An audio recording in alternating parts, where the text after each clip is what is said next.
Yeah. Okay. The recording started. Okay. Okay. Good day, everyone. Today, myself, Kirtika Puchandran, and Miss Lalita Kanisan would like to present about Starbucks case study, which is Starbucks unionization and reinventation plan. In this case, we focus on important people and organization behavior issues, especially employee voice, leadership, communication, um, conflict management, and motivation. In this presentation, we will answer three main questions. First, we will explain why Starbucks prioritizes direct connection with its employee. Second, we will discuss recommendation for the new CEO to manage the conflict between Starbucks employee and union. Third, we will analyze employee motivation at Starbucks and how leadership, communication, and workplace culture influence it. Our presentation will also include case facts, relevant industry and organization research, literature references, and our team's experience with similar workplace situation. Let us go for the case fact. Okay, in the case fact, before moving into analysis, these are the main facts from the case. Starbucks is a service-based company. So its employees, especially baristas, play an important role in delivering the customer's experience.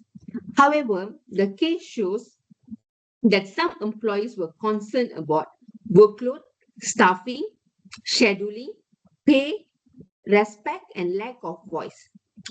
This concern leads some employees to support unionization as a way to gain stronger representation. At the same time, Starbucks preferred to maintain a direct relationship with employees without depending too much on union involvement. This created tension between the company's need to control its business operation and employees' need for a stronger voice, fairness. These facts are important because they help us understand why direct connection, conflict management, and employee motivation are key issues in this case. Let me pass my slide to Miss Lalita. Yeah, I shall share the slide now.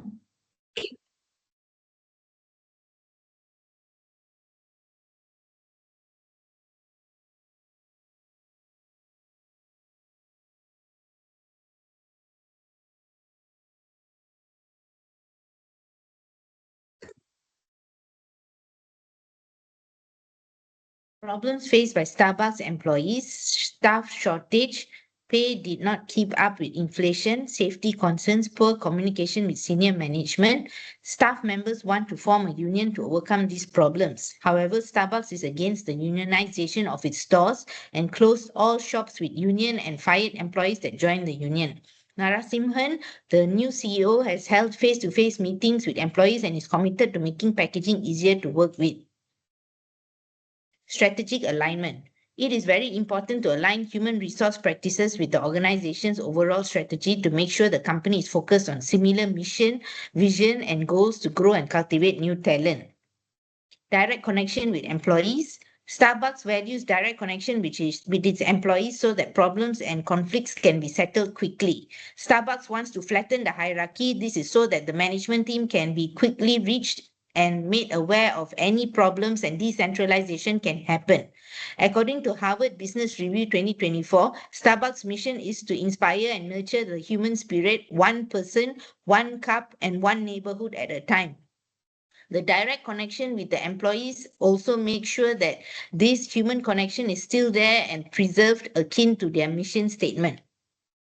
Strategic analysis. Starbucks human resource practices aligns with the organization's mission because human resource wants to hear directly from the employees and make necessary changes to the organization based on employees' feedback. This is the reason Starbucks is flattening the hierarchy and decentralizing the system. However, Starbucks does not support the unionization of its workers because a union adds more red tape.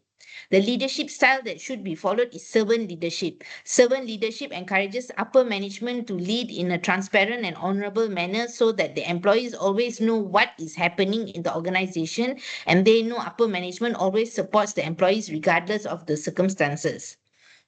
Strategic analysis. According to Business Wire 2022, Starbucks' reinvention plan coincides with a framework to increase profits and expansion of the stores, improve shareholders, customers, and partners' experience through a diversified portfolio, delivering beverage innovations, expanding effortless digital convenience, and accelerating Starbucks' leadership positions internationally. According to CBS News 2023, both union and non-union baristas will have a raise in hourly wages by 3%.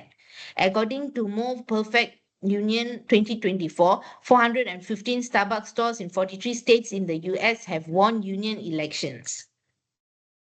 Experience with a similar situation. At Hospital Tengku Ampuan Afzan, where I work, the younger doctors are working on a contract basis, and this has led them to be undervalued and receive less pay. They have approached the Malaysian Medical Association regarding this issue.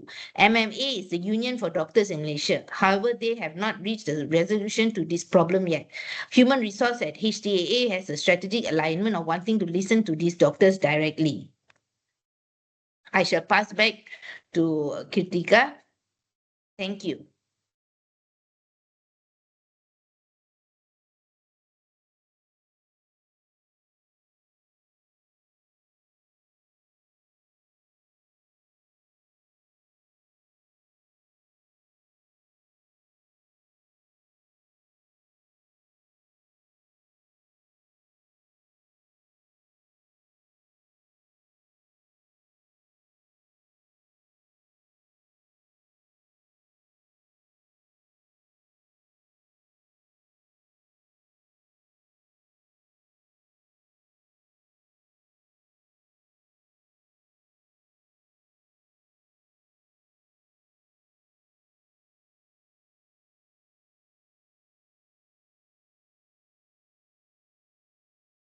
Okay.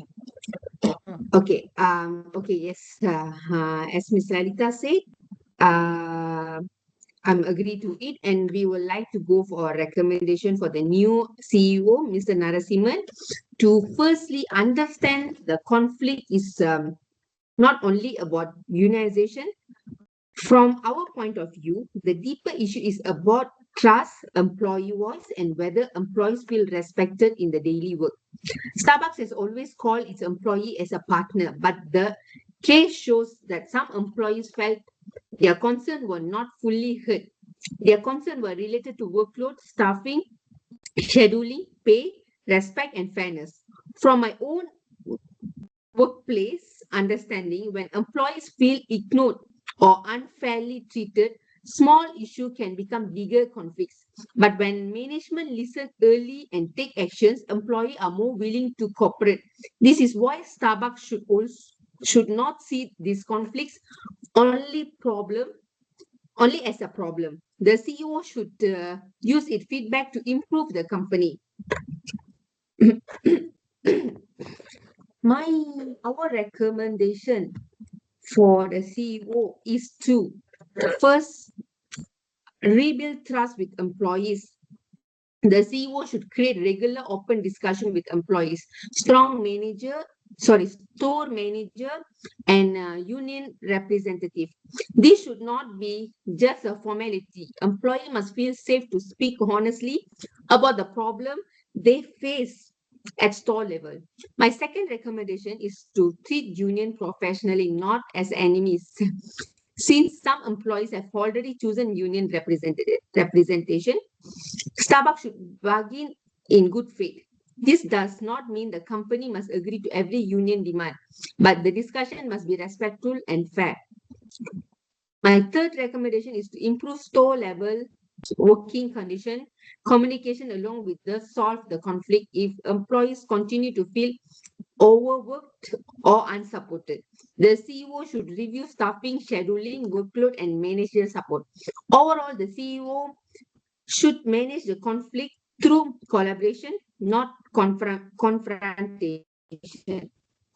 By rebuilding trust, listening to employees, working with unions, and improving daily work conditions, Starbucks can strengthen employee engagement, improve service quality, and protect its long-term reputation. And the implementation plan for the new CEO, where we plan on the timeline and the action. Based on the timeline here, we recommend the CEO to clearly implement this plan. For the first 30 days, Starbucks should conduct listening section to identify urgent employee concern. This allows a CEO to understand the real issue faced by the employees at the store level. Within 60 to 90 days, Starbucks should begin organized union discussion and review staffing scheduling issues. This is important because employees need to see action, not only discussion. Within 3 to 6 months, Starbucks can establish joint labor management committee.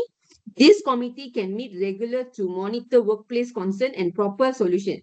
Within 6 to 12 months, Starbucks should measure progress by tracking employees' engagement, turnover, service quality, and labor relations.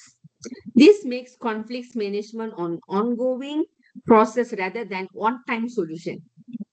Let me pass the slide to Ms. Lalita to talk about employee motivation in Starbucks. Stop sharing.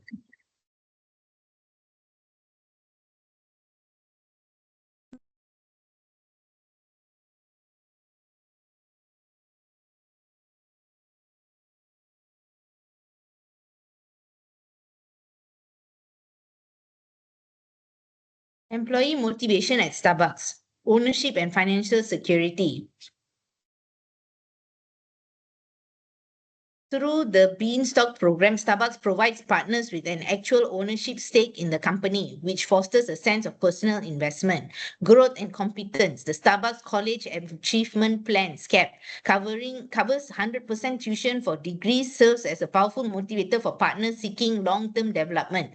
This directly addresses the psychological need for competence. Career trajectory. By committing to hiring 90% of retail leadership roles internally, the company motivates entry-level partners with clear paths for advancement. Well-being and relatedness. Comprehensive benefits such as mental health support and generous parental leave emphasize the company's belonging value, helping employees feel cared for as individuals. Regional adaptability. Localized incentives such as housing subsidies in China or rental loans in the UK demonstrate an understanding of diverse partner needs.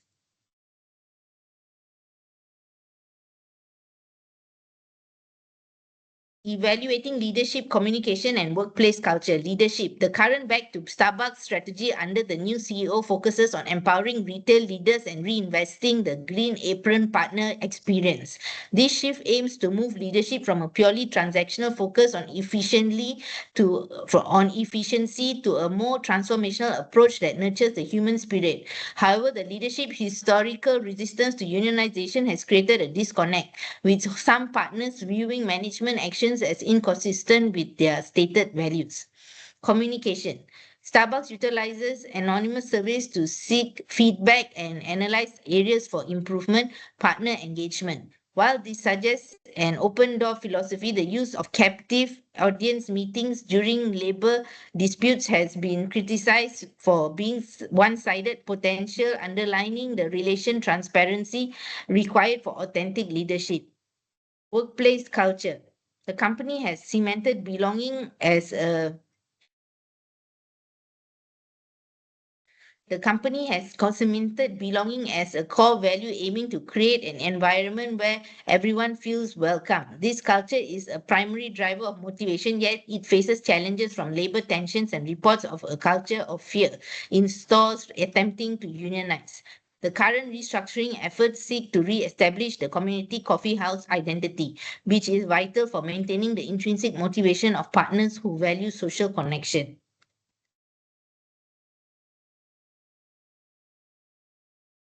Conclusion. The debate at Starbucks highlights a disparity between its partner culture and the workplace experiences of certain employees. The new CEO ought to prioritize collaboration over confrontation. A more robust employee voice, sincere negotiations, and improved working conditions at the retail level can restore trust. Enhancing motivation and engagement will bolster service quality, retention, and Starbucks' long-term performance. Thank you. These are our references.